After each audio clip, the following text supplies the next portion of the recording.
Bonjour à tout le monde. Donc on va se présenter. Je suis Alexandre Navarro. Je suis développeur Java depuis 150 ans, comme c'est écrit sur mon t-shirt.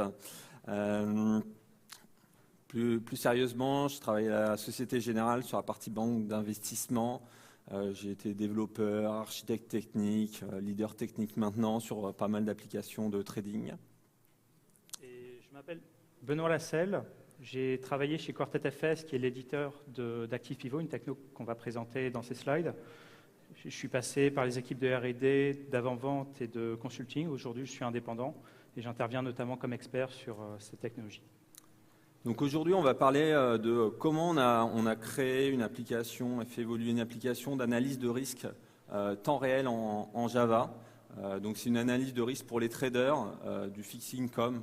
En gros, c'est pour les obligations et tout ce qui est produit de taux. Alors rapidement, de quoi on va parler sur cette présentation. On va vous dire, dans un premier temps, on va vous exprimer un petit peu le besoin qu'on avait, les challenges qu'on avait autour de cette application.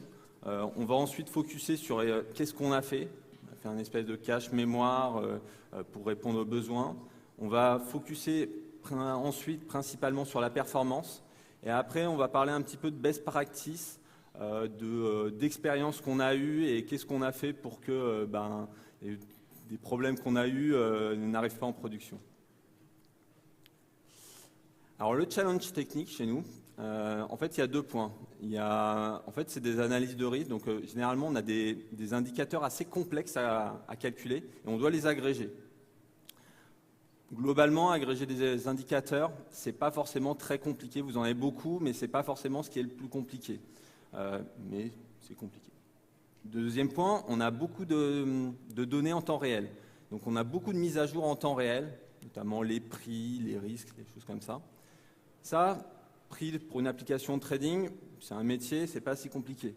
La vraie complexité dans cette application, c'est que on avait des gros volumes avec de la logique métier compliquée et du temps réel, des mises à jour en temps réel assez fréquentes. Et c'est ce double point qui fait que c'était compliqué à faire, techniquement, à réaliser le projet.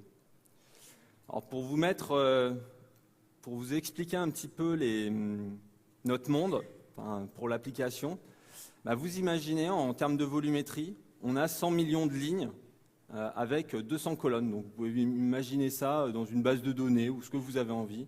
On doit traiter à peu près ça. On a plus de 5000 updates à la seconde autour de ça, sur des risques, sur des prix de temps réel. Et ensuite, le trader, ce qu'il doit voir, en fait, il peut voir globalement sur notre application, on peut voir 1 million d'indicateurs. Qu'est-ce que c'est 1 million d'indicateurs ? C'est un trader, généralement, il va avoir une centaine de vues. Sur cette centaine de vues, il va vouloir voir son risque par maturité ou par devise. Ça va lui faire peut-être 100 cases dans une vue. Et ensuite, on a de l'ordre de 100 traders, par exemple, à Paris-Londres. Alors là, j'ai passé pas mal de temps sur ce slide-là pour vous expliquer un peu les problématiques qu'on a. On en a trois principales sur l'application. On a des traders à l'international. Je ne sais pas si vous avez des applications où vous avez un peu du monde un peu partout. Nous, on en a à Paris, à Londres, à New York et en Asie, en fait, principalement Hong Kong, Tokyo. Et ce qu'il faut savoir, c'est que généralement, vous avez des problématiques, notamment dès que vous allez avoir des utilisateurs à Tokyo ou assez loin. Il y a deux problématiques. Il y a la latence. La vitesse de la lumière, c'est assez rapide, mais en fait, ça met quand même 14 millisecondes à faire Tokyo-Paris. Donc vous avez des problématiques de latence. Et vous n'avez pas une bande passante de folie, on va dire. La bande passante, pour vous donner un ordre de grandeur, nous on doit avoir peut-être 60 mégabits pour toutes les applications, ce qui n'est pas si énorme que ça. Donc il y a le point sur la gestion des utilisateurs internationaux. Deuxième grosse problématique, c'est la logique métier. La logique métier, en fait, historiquement, dans l'application, elle était faite côté client, et il y avait plusieurs clients. Historiquement, les clients, on va en parler, c'est des clients Excel. Et ils refaisaient du processing côté client, et puis tous les clients refaisaient le même style de logique, mais pas tout à fait pareil. Donc on avait une vraie problématique de partager cette logique-là. Ça c'est le premier point. Et le deuxième point, c'est au niveau performance.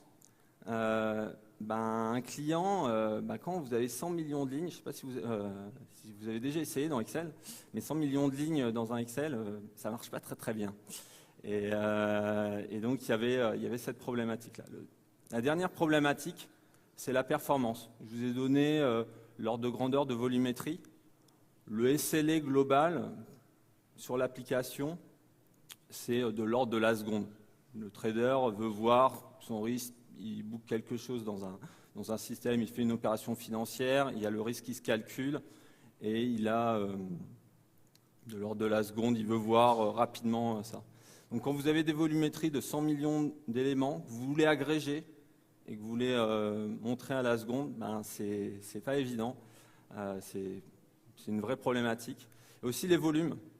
Pour vous donner un ordre de grandeur, les volumes, chez nous, ça fait que croître. Alors, bon, on dit comme ça, c'est pas forcément dire grand-chose, mais l'application, il y a 3 ans, il y avait 1 million d'éléments. En 3 ans, elle a fait 100 millions. Faire x100 sur une volumétrie, c'est pas anecdotique. Donc, je vais vous parler d'un petit peu avant, comment c'était, et maintenant, ce qu'on a essayé de faire. Donc, historiquement, sur la partie internationale, en fait, l'application Legacy était orientée à Paris. Et alors, c'était super, en fait, parce qu'en fait, avec la latence qu'on avait et la bande passante qu'on avait, les traders en Asie, en fait, il y avait le droit d'avoir 2 traders. Et ils avaient vachement de chance, parce que 2 traders. Mais en plus, ces 2 traders-là, en fait, ils devaient attendre 20 minutes déjà pour avoir leur risque temps réel. Donc, vous voyez, il y a un léger décalage entre le temps réel et les 30 minutes que les 2 traders qui avaient de la chance d'avoir une application telle à l'époque pour voir l'application. Donc là, on a commencé à regarder qu'est-ce qu'on pouvait faire, vu que c'était très orienté Paris-centrique, en fait, l'ancienne application. Et assez rapidement, en faisant des benches sur des benches sur le WAN pour simuler ça, on s'est rapidement rendu compte qu'on avait besoin d'avoir des serveurs locaux pour pouvoir prendre le flux temps réel et ne plus avoir cette problématique-là. Sur la partie logique, qu'est-ce qui s'est passé? C'est qu'il y avait beaucoup de logique côté client, comme je l'ai déjà dit. Et comme je l'ai déjà dit, on dupliquait du code et on avait des vrais problèmes de performance. Ce qu'on a décidé, c'est de dire, OK, cette partie qu'on fait côté client et qui est dupliquée ou plus ou moins dupliquée, on la remonte côté serveur. Côté serveur, on va avoir de la mémoire, on va avoir du CPU, on va pouvoir se partager les choses. Le dernier point, c'est la performance. Historiquement, l'application, en fait, c'était basé sur une base de données, un cubolap basé sur une base de données. Et ça, pour de la performance, je ne sais pas si vous avez déjà eu une base de données où vous deviez faire un select sum sur 100 millions de lignes et vous insérez 5000 lignes à la seconde dans votre base. Mais ça ne marche pas très bien en fait. C'est assez compliqué et ça ne marche pas très très bien. Mais c'est un peu le cas qu'on avait avant, sur 1 million de lignes. Et puis en plus, en fait, on ne pouvait pas notifier les gens. Donc en fait, on disait aux gens, attention, tel indicateur, peut-être qu'il a changé, tu devrais requêter la base. Alors vous imaginez l'effet boule de neige sur la base où vous avez 100 utilisateurs qui commencent à parler, à repauler la base, parce que peut-être qu'il y a un indicateur qui a changé. Tout ça nous a amené à faire plusieurs choix. Donc le premier, pour l'international, on a des serveurs locaux, un à Paris, un à New York, un en Asie. Sur la logique, comme j'ai dit, on a remonté ça côté serveur et on a mis du code Java pour faire cette logique-là. Et côté performance, on est passé d'un mode où on avait un cube basé sur une base de données, où on a tout mis dans un cache agrégé. Je vais passer la parole. Alors, parmi les technologies qui avaient été envisagées pour le début du projet, il était fait le choix de considérer Active Pivot. Avant d'aller dans la technique par rapport à Active Pivot, j'aimerais un petit peu positionner Active Pivot, expliquer le positionnement qui était fait vis-à-vis du marché. Donc, Active Pivot, c'est une technologie propriétaire qui est développée en Java et dont le développement a commencé il y a environ 7 ou 8 ans, époque où on a observé que les machines commençaient à avoir de plus en plus de cœurs. Historiquement, on n'avait que des machines avec un seul cœur, une fréquence qui augmentait. La fréquence a arrêté d'augmenter, les cœurs ont commencé à se multiplier et la quantité de mémoire vive disponible a continué à progresser. On est passé d'une situation où globalement la mémoire vive était très rare à la situation actuelle, où la mémoire vive reste pas si commune, mais non plus pas si rare. Par exemple, si vous allez sur Dell.fr, si vous avez un budget de 10 000 à 15 000 euros, donc une enveloppe raisonnable dans le cadre d'un projet à mettre en production, vous allez assez aisément pouvoir négocier une machine avec 1 Tera de mémoire vive et entre 32 et 64 cœurs. Donc l'idée d'Active Pivot, c'est d'absorber cette évolution du hardware, de construire une base de données en mémoire. Toute la donnée va être maintenue en mémoire, les 100 millions de lignes sont maintenues en mémoire.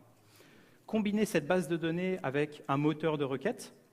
Donc ce moteur de requête va permettre de calculer des indicateurs dits complexes, on en verra un exemple, et absorber les données avec des vraies transactions. On n'est pas limité à une transaction par ligne, vous pouvez considérer des transactions complexes qui vont à la fois manipuler l'effet de base, manipuler des données d'enrichissement, manipuler des paramètres utilisateurs. Cette situation, le fait d'avoir de la donnée en mémoire et de la logique métier juste à côté, va donner à des utilisateurs opérationnels la possibilité, la capacité à prendre des décisions.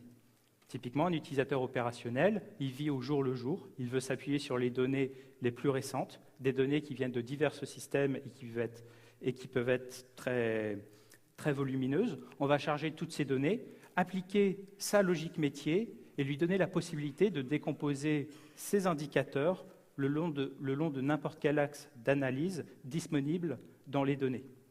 Ici, on est sur un sujet dit de front office. De très loin, on considère des traders qui manipulent des indicateurs qui s'appuient sur un certain nombre de millions de produits financiers et ils vont pouvoir décomposer leurs indicateurs par pays, décomposer leurs indicateurs par devise ou décomposer leurs indicateurs par pays, par devise, après avoir filtré uniquement les produits financiers d'un certain type, etc. Donc, assez pour la vue au niveau du positionnement Active Pivot. Active Pivot, c'est donc une technologie Java. On a des jars qui sont produits par l'éditeur de logiciels et que vous allez pouvoir utiliser dans le projet avec une stack Java complètement classique, du Spring, du Maven, tous ces outils standards. Il ne s'agit absolument pas d'un progiciel que vous allez installer sur une machine et qu'on va configurer. Donc, votre projet va s'inscrire dans votre système d'information, on va connecter des sources de données, maintenir la donnée en mémoire. Juste à côté de cette donnée, on va retrouver les objets du projet qui vont contenir la logique métier, quels sont les indicateurs à calculer, pour au final donner aux utilisateurs la capacité à construire des vues. Alors l'outil standard pour construire des vues, c'est le tableau croisé dynamique d'Excel, ou pivot table en anglais, d'où le nom Active Pivot. Si on transcrit Active Pivot, la structure d'un projet typique Active Pivot au projet actuel, on retrouve cela. Donc cela, c'est quoi? Au centre, on retrouve Active Pivot, qui est installé sur une machine ou un cluster de machines qui va maintenir la donnée. La donnée qu'on reçoit en entrée de nature relativement très hétérogène. On a au milieu des calculateurs de risque qui produisent ce qu'on a appelé des sensibilités. Ce sont des grilles de calcul qui, toutes les nuits, produisent beaucoup de chiffres. Donc, c'est beaucoup de chiffres qui sont calculés à un niveau de granularité très fin, d'où les 100 millions de lignes. Sur ces 100 millions de lignes, on en a 50 millions qui doivent être chargés le matin le plus vite possible, et ensuite 50 millions qui sont à charger au cours de la journée. Donc, on ne reçoit pas 50 millions de transactions, toutes ces données sont accumulées par paquet, et après, c'est la couche projet d'organiser ces données de manière à faire des transactions de manière le plus adéquate dans Active Pivot. À côté de ça, on doit aussi se connecter à d'autres systèmes, par exemple des systèmes qui sont liés au marché. On va recevoir l'évolution du marché au fil de la journée pour pouvoir calculer les fameux indicateurs complexes. Et on retrouve d'autres données beaucoup plus statiques, telles que des données d'enrichissement ou des paramètres de calcul qui vont permettre aux utilisateurs de configurer leur logique de calcul. Toutes ces données sont donc chargées en mémoire, maintenues en mémoire. c'est la responsabilité d'Active Pivot, maintenir des structures de données de manière efficace aussi bien en termes CPU qu'en termes de mémoire. Même si vous avez une machine 1 Tera, si vous avez tout droit, si vous chargez 100 millions de lignes, ça va exploser. Donc c'est la responsabilité de la technologie, charger ces données et donner des points d'entrée au projet pour pouvoir y injecter la logique métier. Une fois que cela est fait, les utilisateurs vont pouvoir enregistrer leurs requêtes. Dans le cadre de notre projet, on considère deux manières, parce qu'il y a en réalité plusieurs projets qui graffitent autour de cette base de code, plusieurs manières de se connecter à Active Pivot. La première est très standard, c'est en passant à travers un langage standard qui est appelé le MDX.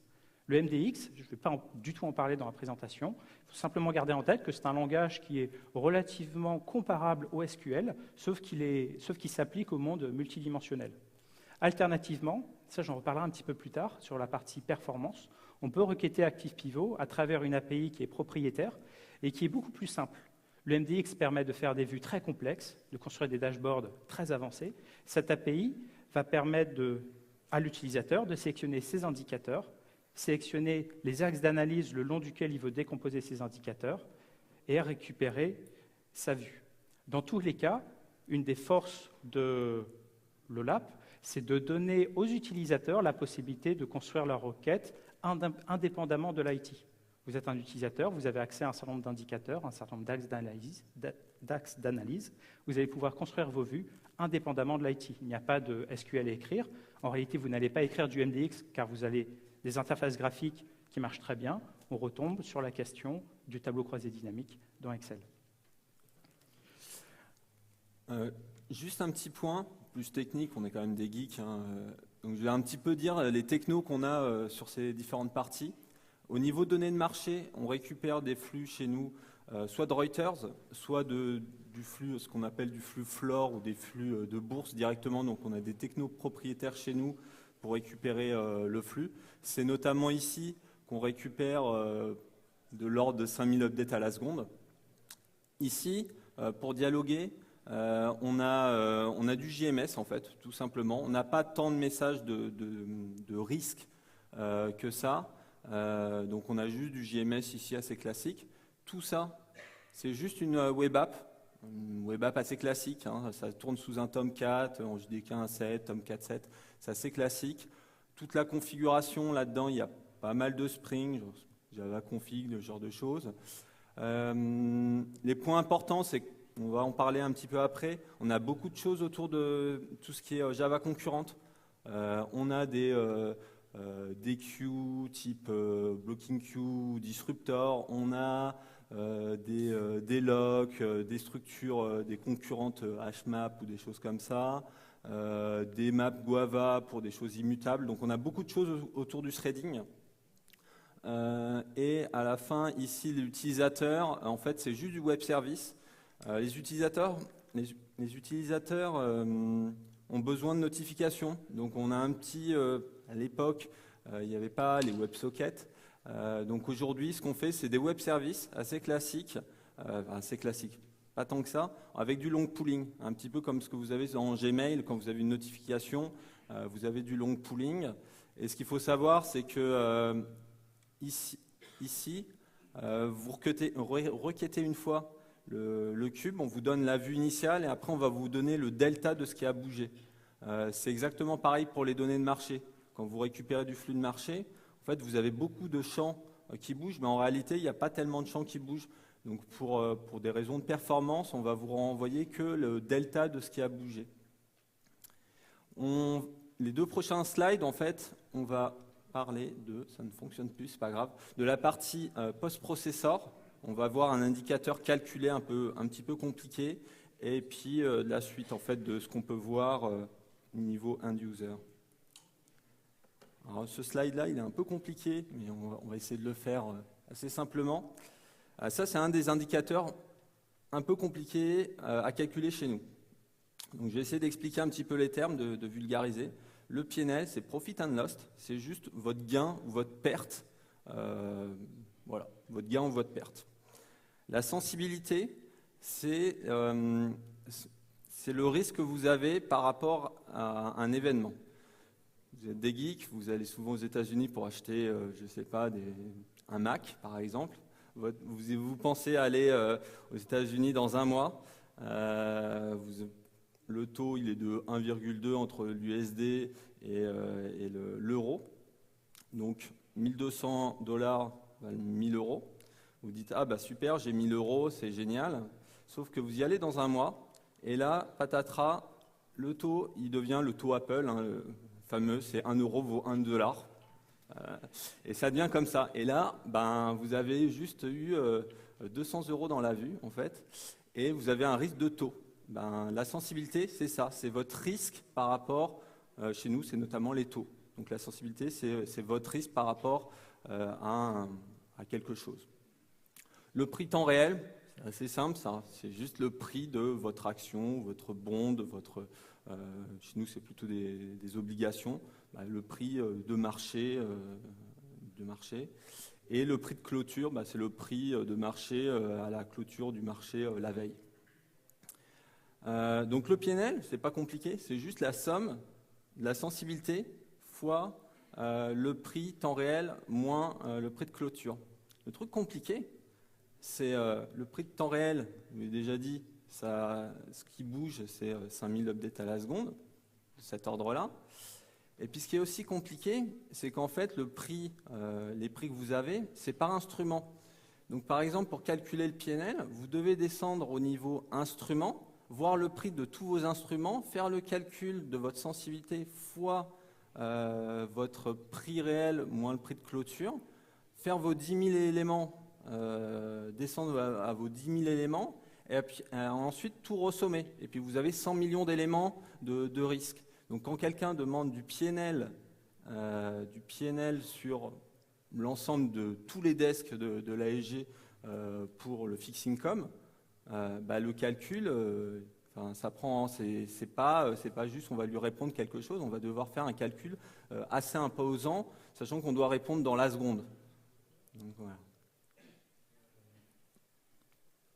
Là, c'est vraiment les données restituées. Donc c'est plus pour vous donner ce qu'on montre aux traders à la fin. Donc il y a des mesures préagrégées. La sensibilité, le calculateur de risque nous donne la donnée tout de suite telle qu'elle. Et nous, on va dire, on la préagrège. On a des données de valorisation. Juste l'ordre de grandeur, on a à peu près une cinquantaine de mesures.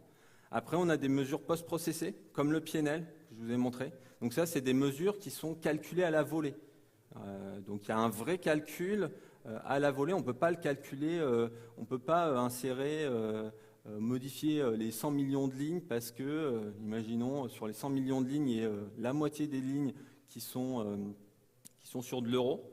On regarde le prix temps réel du Forex de euro USD, par exemple, et on veut voir le prix en USD. On ne peut pas mettre à jour 50 millions de lignes comme ça. On doit le calculer à la volée. Les derniers points, les axes d'analyse ou les dimensions, ça c'est plus du monde Cubolap. Donc c'est simplement des axes sur lesquels le trader va pouvoir dire j'ai envie de filtrer ou j'ai envie d'agréger. J'ai envie de voir mon PNL sur le PNL que j'ai fait, donc je vais filtrer sur mon nom de trader. Ou je veux voir le PNL par instrument pour voir qu'est-ce qui est en train de bouger. Voilà.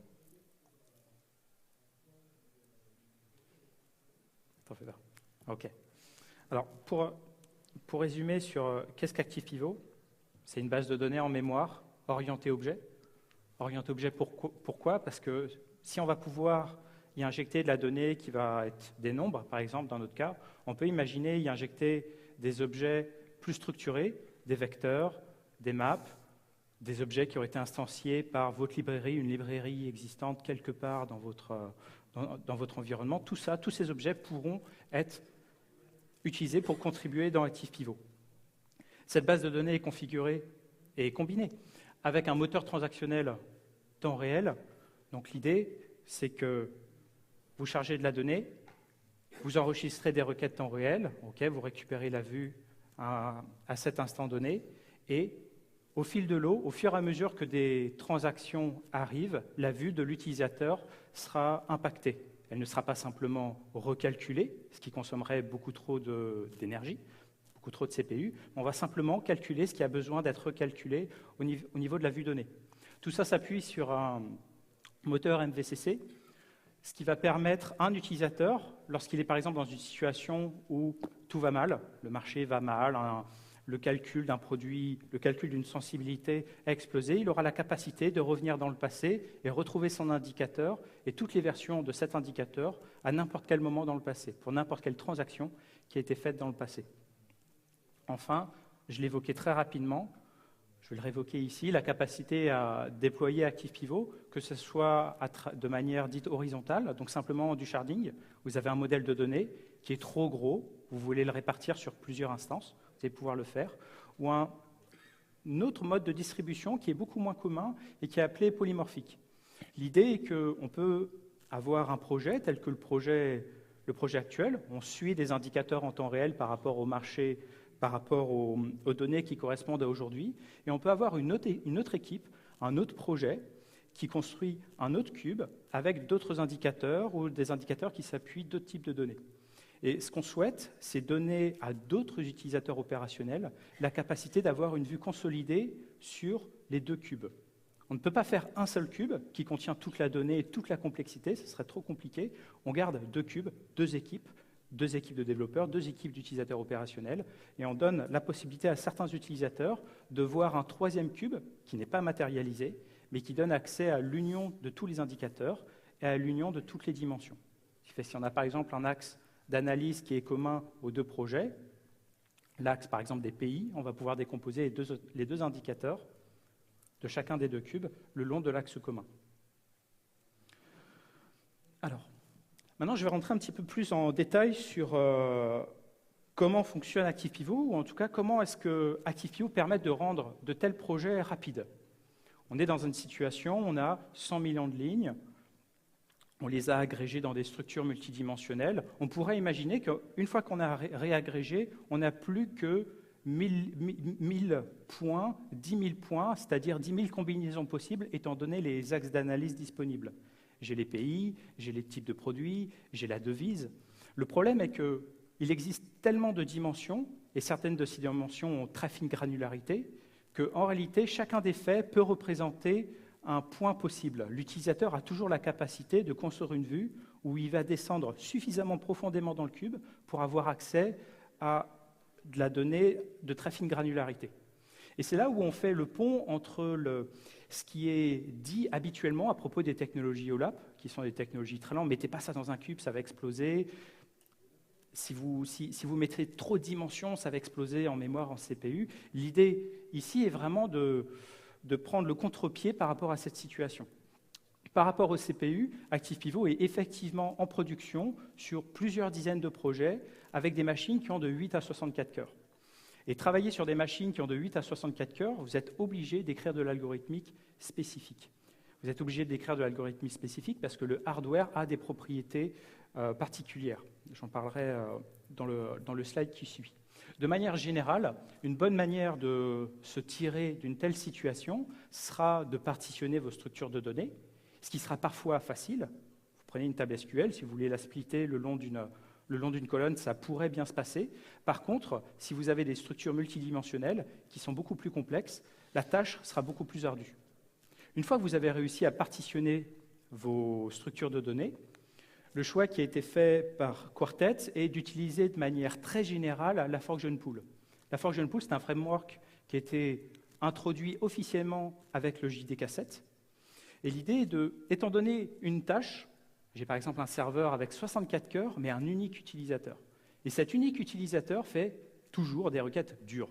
Il fait des requêtes dures, il demande éventuellement une seule cellule, mais cette cellule s'appuie sur une logique de calcul qui a besoin de descendre à un niveau très fin par produit financier, et par produit financier, appliquer une logique complexe. Donc l'idée de la Function Pool est de prendre une tâche principale, qui est a priori très grosse, et de la décomposer en sous-tâches. Et encore, et encore, et encore, pour au final avoir beaucoup de petites tâches. Ces petites tâches seront diffusées dans la Function Pool, de manière à avoir tous les threads qui travaillent. Une des forces, qu'est-ce qui différencie la Function Pool d'un exécuteur service classique, et sa capacité à optimiser la manière dont la donnée va transiter au niveau des threads. Si vous avez 64 cœurs, que vous faites une pool avec 64 threads, et que vous splittez directement une query en 64 petites queries, déjà, est-ce que vous allez y arriver? Et si vous y arrivez, vous aurez énormément de context switch parce que votre donnée va sauter d'un thread à l'autre. Et au final, votre requête sera lente, non pas parce que votre algorithme n'est pas efficace, mais parce que vous n'exploitez pas de manière efficace le hardware. Un dernier point, tout à l'heure, j'ai évoqué une API plus simple que le MDX. Le MDX, c'est un langage structuré qui permet de faire des requêtes super compliquées, très bien. Et à côté, on a accès à une API qui va permettre à l'utilisateur de choisir des indicateurs et des axes d'analyse pour décomposer cet indicateur. Cette API n'a pas changé d'un pouce depuis 3 versions majeures du produit. Ce qui est intéressant, c'est de dire que pour les utilisateurs, on a un projet qui a démarré il y a 4 ans, du point de vue du projet, le produit n'a pas tellement bougé. L'API est relativement stable, c'est super. De l'autre côté, le produit, lui, il a complètement bougé. Il a complètement bougé 2 fois. Pourquoi? Parce qu'il y a 4 ans, une machine avec 8 cœurs, c'est une grosse machine. Aujourd'hui, une machine avec 64 cœurs, c'est une grosse machine. Dans 2 ans, une grosse machine, ça sera une machine avec 320 cœurs. En ce moment, vous avez Bull, par exemple, qui est en train de monter des machines qui ont 160 cœurs. Vous avez 4 Tera, vous avez 160 cœurs. Donc là, les problématiques que j'expose sont d'autant plus importantes dans ce contexte-là. Vous prenez le JDK7, vous prenez la concurrente HMAP du JDK7, vous allez scaler super jusqu'à 16 cœurs. Si vous dépassez 16 cœurs, ça ne scale plus. Dommage. Donc ça, c'était par rapport à l'aspect CPU. Un deuxième point, par rapport à l'aspect mémoire. De la même manière, ActivePivot est en production sur des projets qui ont des JVM, des HIP, pour le moment je vais confondre un petit peu les deux, qui vont de 5 Go sur une unique machine à 6 Tera répartis sur 6 machines. On entend dire on a 6 machines avec un HIP de 1 Tera qui discutent entre elles. La mémoire reste quelque chose de cher. Si vous avez 100 millions de lignes, 1 Tera, j'ai déjà dit, je vais le redire, vous ne pouvez pas aller tout droit et mettre votre donnée directement, ça va exploser. Du coup, le choix qui a été fait par Quartet dans ActivePivot est de manière très générale à s'appuyer sur la dictionnarisation. La dictionnarisation est une idée relativement simple. Vous prenez une colonne qui va contenir des objets. Je vais faire un exemple avec des chaînes de caractères. Vous aurez donc une colonne qui va contenir d'abord la France, les États-Unis, encore la France, les États-Unis et la Grande-Bretagne. Plutôt que stocker ce tableau d'objets, on va préférer stocker un tableau d'entiers, 0, 1, 1, 2, 1, 3, et une autre structure de données qui va mapper 0 vers la France, 1 vers les États-Unis, 2 vers la Grande-Bretagne. Donc c'est un choix qui permet pas forcément de compresser aussi bien que le gzip, mais qui a un certain nombre d'attraits. 1, la capacité à compresser très rapidement, et 2, la capacité à retrouver de la donnée à n'importe quel index de manière très rapide. Si vous prenez un fichier et que vous le gzipez, si vous avez besoin d'une info au milieu du fichier, c'est un problème. Vous êtes obligé de réappliquer votre décompression depuis le début. Dans un contexte dictionnarisé, vous avez un accès très rapide à n'importe quel index possible. Je vais évoquer 2 points supplémentaires qui sont assez récents du fait qu'ils sont liés à des évolutions récentes du hardware. C'est la capacité à, étant donné une machine avec 1 teraoctet, jusqu'à il y a peu, une manière de s'en sortir était de faire une JVM avec un HIP de 1 Tera. OK, ça marche. Vous avez des problèmes, on en parlera après, mais ça marche. Bon, si vous voulez éviter les problèmes, essentiellement de GC, ce que vous pouvez décider, c'est ne pas avoir 1 Tera de HIP, mais plutôt, typiquement, 100 Go de HIP et 900 Go de données qui sera off-HIP. Comme elle est off-HIP, lorsque vous faites des GC sur votre HIP, le GC se passera beaucoup mieux, car elle ne s'appliquera que sur 100 Go. Donc ça, c'est un avantage qu'on voit assez clairement. Un autre gros avantage, c'est que le fait d'avoir de la donnée off-HIP va permettre d'exploiter, de rendre l'application NUMA-aware. Alors, je ne suis pas sûr qui sait ce que signifie NUMA dans la salle. OK, comme ça, j'apprendrai quand même quelque chose à un certain nombre de personnes. L'idée est qu'aujourd'hui, lorsque vous trouvez une machine avec 64 cœurs, en réalité, ce n'est pas un seul processeur avec la capacité d'exécuter 64 calculs en parallèle. En réalité, vous allez avoir 4 sockets, et sur chacune des sockets, vous aurez 2 sous-unités de calcul. Et de manière générale, chacune de ces unités de calcul aura un accès privilégié avec une partie de la mémoire. Ce n'est pas une machine avec 1 Tera.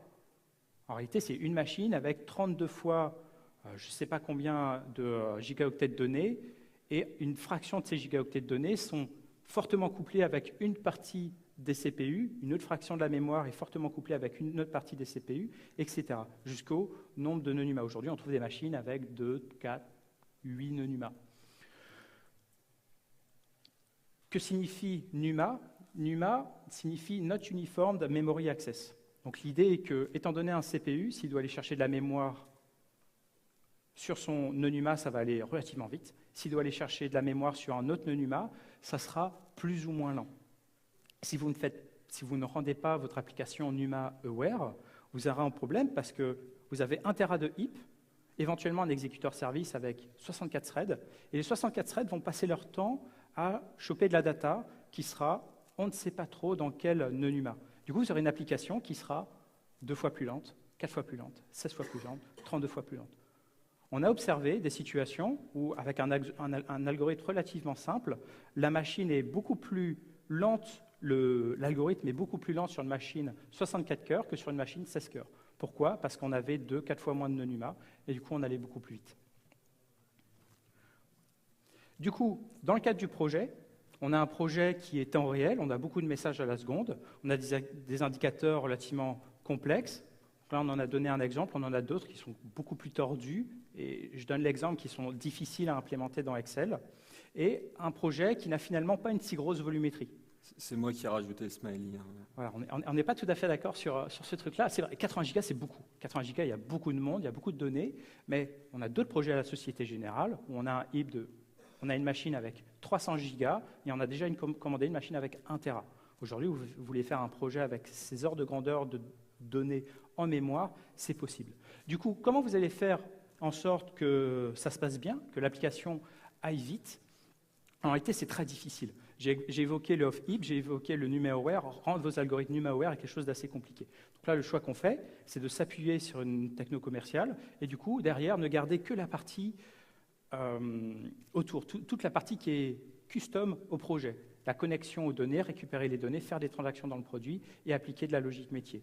Du coup, en termes de choix pour rendre le projet rapide, les choix sont les designs qui sont appliqués sont relativement simples. Le premier est tout simplement de rendre toutes les portions de calcul de l'application asynchrones. Vous recevez un message, vous ne le processez pas tout de suite, vous allez le processer de manière asynchrone. Vous voulez faire un enrichissement, vous enrichissez la donnée, vous allez faire la transaction de manière asynchrone, etc., etc. Un autre point, et qui s'applique plus sur la logique métier à mettre à l'intérieur du cubolap, un cubolap est un objet complexe. Vous avez beaucoup de dimensions, des logiques de calcul tordues. Du coup, les premières manières de faire, quand on essaye de mettre de la logique métier à l'intérieur, on a tendance à écrire du code très compliqué. Et ce code très compliqué a une tendance à finir par ne pas bien marcher. Donc là, j'évoque un principe. J'ai piqué l'image chez un bouquin qui est The Art of Unix Programmation. Et l'idée, c'est que si vous avez un problème compliqué, débrouillez-vous. Débrouillez-vous d'une manière ou d'une autre à le rendre simple, à en faire la combinaison de la résolution d'un certain nombre de problèmes simples. On a eu des logiques complexes qui nous ont mis en échec pendant plusieurs mois. On n'a pas réussi à les mettre en œuvre pendant plusieurs mois. Le reste du projet a vécu, mais une partie de cette logique n'a pas réussi à être mise en œuvre. On a fini par se mettre 4-5 dans une salle. On a remis à plat le besoin. On a remis à plat comment est-ce qu'on pouvait le mettre en œuvre. Et au final, en quelques heures, on a réussi à avoir quelque chose qui fonctionne. Tout ça, simplement en revenant à la base, si je m'impose de m'en sortir simple, comment est-ce que je peux faire? Et au final, on a trouvé une solution. Et de manière générale, on trouve des solutions. On finit toujours par trouver des solutions simples, même aux problèmes qui nous ont l'air compliqués aujourd'hui.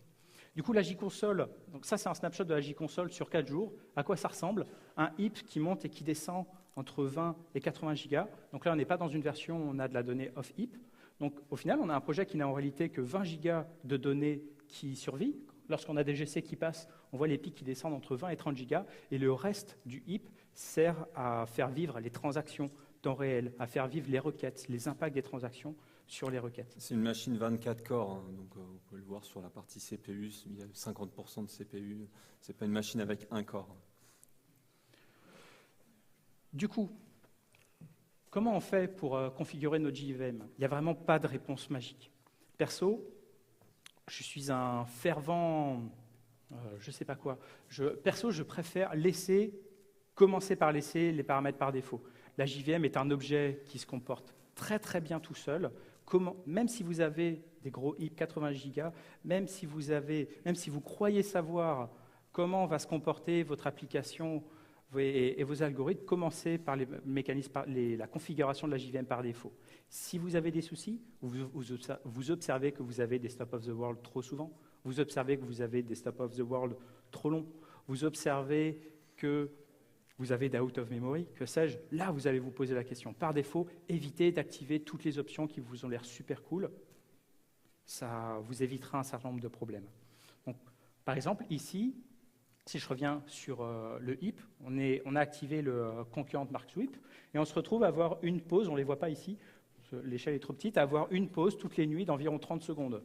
Donc, est-ce que c'est la catastrophe? Non, en réalité, ça arrive au milieu de la nuit sur le serveur à Paris, donc ce n'est pas grave. Et on a cette pause-là uniquement parce qu'on a été trop rapide, on a balancé une trop grosse transaction pour nettoyer la vieille donnée et insérer les 50 millions de lignes qui ont besoin d'être chargées en début de journée. Juste une anecdote sur les 30 secondes. Un matin, j'arrive au travail et je reçois un mail du support en Asie, donc on a une application en Asie, qui venait d'un trader. Le trader avait fait un screenshot en fait. Il dit ouais, l'application est lente. Il avait fait un screenshot avec le timestamp et tout. Et on regarde et bon, c'est bizarre. Donc c'était pendant la nuit. Et on regarde un petit peu les logs, on voit pas de choses déconnantes. On fait c'est bizarre quand même. Et en fait, on regarde dans le gc.log. Et en fait, il avait pris son screenshot au bout de 20 secondes, et en fait, on s'était pris un GC de 35 secondes. Et le trader a vu que c'était là, en fait. Donc, oui, est-ce que c'est grave? Comme ça, c'est pas très grave. Après, c'est une vraie problématique. Ça commence à être détendu, c'est de l'ordre de la seconde. On va dire 30 secondes, une minute. Au bout de 30 secondes à une minute, un trader, il va voir que l'application, il n'y a pas toutes les données qu'il a envie, en fait. Voilà. J'ai noté customisation des tailles de génération. C'est une idée. Souvent, lorsqu'on a des problèmes au niveau du GC, on va plutôt activer des GC alternatifs. Un autre choix qui peut être fait est de customiser les tailles des générations. Le Young Gen, Tenured Space. Et l'idée de ça est que vous avez plus conscience de à quoi ressemblent vos données. Nous, on sait qu'on a 20 gigas de mémoire qui, dans tous les cas, doit rester en VM. Ça, on le sait. Le reste, est-ce qu'il vaut mieux utiliser un concurrent mark sweep ou autre chose? Je ne sais pas. Des exemples sur des stop of the world, sur des heaps très importants. J'ai plusieurs clients qui sont en production sur des VM à 1 Tera. Ils se retrouvent avec des GC plus ou moins fréquents. Pareil, il faut à discuter, mais qui vont durer entre 5, des GC et stop of the world, qui vont durer entre 5 et 30 minutes. Quand ça arrive au milieu de la journée, c'est pas cool. Même des cas, sur des machines avec 4 Tera, j'évoquais la machine de Bull, on s'est retrouvé la configuration par défaut, tout droit, avoir un GC, le GC qui a duré 10 heures. Bon, peut-être que non, il n'est pas raisonnable d'avoir un heap de 4 Tera, et à ce moment-là, vous êtes invité à passer de la data off heap. Une dernière référence à Azul, Zing. Donc pareil, c'est un éditeur qui propose une VM alternative à la VM d'Oracle, et qui inclut un GC qui promet de ne jamais faire de stop of the world. On a eu l'occasion de le tester. Vous ne pouvez pas l'appliquer aujourd'hui à une VM de 1 Tera, vous devez être limité à 300 Go ou 500 Go, mais ça marche. Vous balancez de la donnée comme des tarés, vous n'avez pas de stop of the world, et globalement, vous pouvez compter sur un throughput diminué d'environ 20%. Est-ce que c'est cher? À mes yeux, non, sachant que de toute manière, lorsque vous activez le CMS, vous avez aussi un impact sur votre throughput. Un dernier point, pour la perf, j'interviens chez un certain nombre de clients. Je n'utilise pas une panoplie hyper variée d'outils. J'ai un certain nombre d'outils qui sont très réduits. Je dis ça dans le cadre de la performance. Plutôt. Vous pouvez écrire du code super compliqué, mais à l'occasion, vous avez du vieux code qui fonctionne.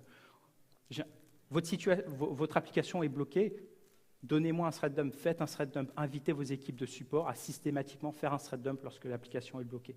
Vous avez des problèmes de GC, activez les GC logs. Combien si je parle simplement de mon expérience personnelle de projets en production avec des VM de 500 Go 1 Tera n'ont pas les GC logs, je ne peux pas vous aider sans ça. Vous avez des problèmes de perf, sortez un profiler. N'imaginez pas, au doigt mouillé, qu'est-ce qui est lent. Perso, je suis incapable de vous dire ce qui est lent dans votre projet. Vous avez des problèmes de mémoire, faites un heap dump, analysez-le. Vous avez des outils gratuits, maths, open source. Vous voulez faire un heap dump de 200 gigas, vous faites un heap dump, vous l'analysez, vous prenez une ou 2 heures devant vous pour charger l'heap dump de 200 gigas, ça marche. On va parler de 3 petits points sur la production et sur rendre du code plus stable, que ce soit plus stable en production. Le premier point, dans les best practices d'isolation, en fait, ce qu'il faut voir, c'est que nous, on ne peut pas se permettre, par exemple, pour le PNL, on doit récupérer les clauses, les prix de clôture d'une application. On ne peut pas se permettre qu'à un moment donné, l'application, elle est down, elle ne répond pas aux besoins, parce qu'une application extérieure ne fonctionne pas. Donc on est obligé de toujours faire des modes dégradés. Donc pensez toujours, quand vous faites votre application, d'avoir des modes dégradés. Peut-être tout ne va pas fonctionner, mais ce n'est pas grave, au moins il a un mode dégradé et il peut voir des informations. Pensez à recharger à chaud pour pouvoir recharger des données à chaud. L'autre point, c'est qu'on a un lien très fort. On essaie d'avoir un lien le plus faible possible entre les applications. Typiquement, le calculateur, entre le calculateur de risque et notre application, elle a 3 ou 4 ans. L'application, on a un middleware avec du JMS classique. On utilise du Google Protocol qui est basé sur du clé-valeur. En fait, on ne release pas en même temps. On fait des modifications tous les mois, mais les gens vont modifier leur version des messages qui sont échangés à leur rythme, et c'est pas grave. On n'a jamais réalisé, on s'est jamais dit un week-end, il faut réaliser tout en même temps. Donc isolez-vous, c'est vraiment important en fait.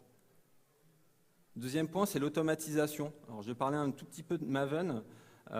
Essayez d'automatiser au maximum tout ce que vous avez fait. Maven, c'est souvent un peu décrié. Alors chez nous, personnellement, ça marche plutôt pas mal. Ce qu'on oublie souvent de dire sur Maven, c'est que ça gère vraiment tout le cycle de projet, tout le cycle de vie d'un projet. Et ça permet de faire plein de choses, pas juste de compiler ou de récupérer les dépendances. Moi, récemment, j'en avais marre que les gens ne mettaient pas les mêmes configs de formateurs. Il y a un plugin pour faire ça. À un moment donné, on s'est planté, on n'a pas fait bien la release parce que quelqu'un a oublié de committer un fichier à un endroit. Il y a le plugin release de Maven qui marche très bien pour bien flaguer vos tags. Il y a plein de choses qui existent, regardez-les et ça vous permettra d'automatiser. Le monitoring, en fait, nous, un des plus graves problèmes qu'on a sur l'application, généralement, c'est out of memory. 80 gigas, non, c'est out of memory. Qu'est-ce qu'on a fait on a fait des choses assez simples. On a des services REST avec du Metrix. On utilise du Metrix avec des services REST. Et on a juste un Jenkins qui poll l'application et qui check si le serveur va nous dire je suis à plus de 95% de mémoire, attention, je vais peut-être tomber en out of memory. Et on a quelques else checks, c'est dans Metrix, c'est comme ça, pour faire ça. Et ça marche plutôt pas mal. C'est assez étrange de faire ça. Ça marche plutôt pas mal. Autre chose, on n'a pas la même configuration entre la prod et le disaster recovery. On a plus de mémoire sur le disaster recovery parce que des fois, les deux serveurs, ça nous est déjà arrivé, arrivent en out of memory au même moment. Donc on met un peu plus sur le DR et on accepte d'avoir une pause un peu plus longue. Autre chose, ce qu'on est en train de faire, c'est mettre un peu tout ce qui est Logstash, Elasticsearch, Kibana pour récupérer des exceptions dans les logs. Il nous est arrivé très récemment d'avoir des exceptions qu'on n'avait pas vues et dans ces exceptions-là, ça aurait pu nous aider si on les avait vues tout de suite et si on n'avait pas « c'est bizarre, on a une exception bizarre dans les logs ». Et ça, on n'a pas encore fait tout ce qu'on voulait là-dessus, mais on voudrait avoir du capacity planning autour typiquement de la mémoire utilisée. En conclusion, ce que je veux juste dire, c'est que on a une application, on a une volumétrie très importante, des indicateurs complexes avec beaucoup d'updates à la seconde. En fait, en faisant une application Java Core avec pas des choses exceptionnelles, c'est possible en fait. On peut faire ce type d'application. Avoir des données temps réel et pouvoir les agréger comme vous avez envie sur plus de 100 dimensions, c'est possible. Après, aujourd'hui, on se rend compte que c'est un peu les derniers points, les derniers slides. On a des choses à améliorer chez nous. C'est la production et le temps qui nous montrent les différentes choses. On n'est pas encore au niveau monitoring ou capacity planning. Déploiement, on n'est pas encore au niveau où on voudrait. par exemple, sur le déploiement, on fait quelque chose d'un peu particulier. On a les données de prod en UAT. Alors ça peut vous paraître assez étrange, mais ça nous a permis de voir plein de bugs en UAT. Et si on ne les avait pas eus, on les aurait vus en prod. Et là, on aurait été vraiment plus dans la panade. Donc voilà. Le talk est fini. Je pense qu'on ne va pas avoir forcément le temps d'avoir des questions, je ne sais pas. Voilà. Si je serai en face au stand Société Générale, si vous avez des questions.